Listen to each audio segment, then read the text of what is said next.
আব্বু, তোমার নাক ডাকার স্বভাব ডাল গেল না। আমি আর কি নাক ডাকি? নাক ডাকার কয়েকজন উস্তাদকে আমি চিনি। শুনো, একটা গল্প বলি তাহলে। বলো তাহলে শুনি।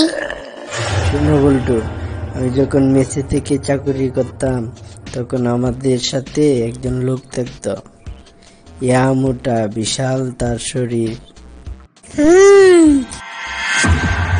প্রথম দিন আমি যখন দুপুরে কাজ শেষে বাসায় খাবার খেতে গেলাম, ভিতর থেকে দরজা লাগানো ছিল।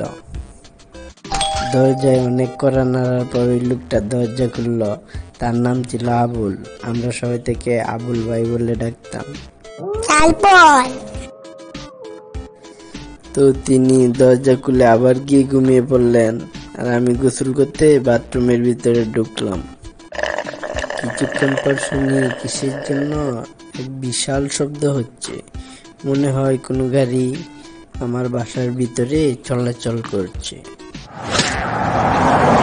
আমি তো ভয় পেয়ে গেলাম।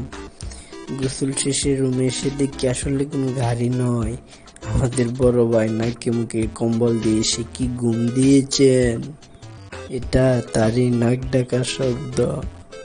ও ও ও